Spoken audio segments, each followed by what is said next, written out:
രണ്ട് മോമിനികൾ തമ്മിൽ കണ്ടുമുട്ടിയിട്ട് സലാം പറഞ്ഞിട്ടില്ലെങ്കിൽ മലക്കൾ അത്ഭുതത്തോട് ചോദിക്കുമത്രേ, ഇതെന്തും മനുഷ്യന്മാരോട് ഇത്രയും കൂലി വെച്ചിട്ട് മിണ്ടാണ്ടും. ഓ, ബ്ലൂടൂത്ത് ഹെഡ്സെറ്റ് ഉണ്ടല്ലേ, ശരി.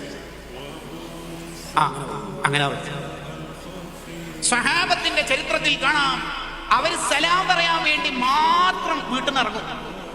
ഒരാളെ പുതിയ കിട്ടണ്ടേ സലാം പറയാൻ, വീട്ടുകാരോട് തന്നെ അസ്സലാമു അലൈക്കും അസ്സലാമു അലൈക്കും ഇതെന്താ ഷാദുൽ റാത്തീബ് ഇങ്ങനെ പറഞ്ഞുകൊടുക്കാൻ അങ്ങനെ സുന്നത്തില്ലല്ലോ. ഒരാളെ കാണുമ്പോൾ അസ്സലാമു അലൈക്കും തീർന്ന്. ഈ സലാമിന്റെ കൂലി കേട്ടിട്ട് ഇപ്പൊ പരസ്പരം സലാം പറയൽ തിന്നിട്ടുണ്ടോ? അത് നിങ്ങൾ മീറ്റ് ആൻഡ് സെപ്പറേറ്റ്. കണ്ടുമുട്ടുമ്പോൾ സലാം പറയണം, പിരിയുമ്പോഴും സലാം പറയണം. അടുത്തിരിക്കുന്ന ആളോട് പറഞ്ഞു കൊടുക്കല. അങ്ങനെ സുന്നത്തുണ്ടോ? ഇല്ല. അങ്ങനെ സുന്നത്തുണ്ടോ? ഇല്ല. അപ്പൊ ഒരു പുതിയ ആളെ കിട്ടാൻ വേണ്ടി, സലാം പറയാൻ ഒരാളെ കിട്ടാൻ വേണ്ടി സഹാബത്ത് ടൗണിലേക്ക് മറ്റൊക്കെ പോകത്ര. എന്തിന്? ഒരു പുതിയ ഒരാളെ കിട്ടാൻ വേണ്ടിയിട്ട്. അത്രയും വലിയ കൂലിയുണ്ട് സലാം പറച്ചിലിന്. അള്ളാഹു തൗഫീഖ് ചെയ്യട്ടെ. ഇനി മുതൽ നമ്മുടെ ജീവിതത്തിൽ ആ നന്മ കുറച്ചുകൂടി ശ്രദ്ധിച്ചിട്ട് ചെയ്യണം. മദ്രസയിൽ നിന്നോ സ്കൂളിൽ നിന്നോ ഓഫീസിൽ നിന്നോ എവിടെന്നെങ്കിലൊക്കെ വരുന്ന മക്കൾ സലാം പറഞ്ഞിട്ടില്ലെങ്കിൽ കുറച്ചു കാലം ഉമ്മമാര് ജാഗ്രത കാണിച്ചിട്ട്, ഇന്ന് സലാം പറഞ്ഞ ഉമ്മ കേട്ടിട്ടില്ലല്ലോ, പറയും അസ്സലാമു അലൈക്കും. 2 വട്ടം അങ്ങനെ ഒന്ന് ശീലിപ്പിച്ചാൽ മതി. അവന്റെ 65 കൊല്ലവും ആ ശീലം കൊണ്ട് നടക്കും. അതിന്റെ കൂലി നമുക്ക് കിട്ടുകയും ചെയ്യും.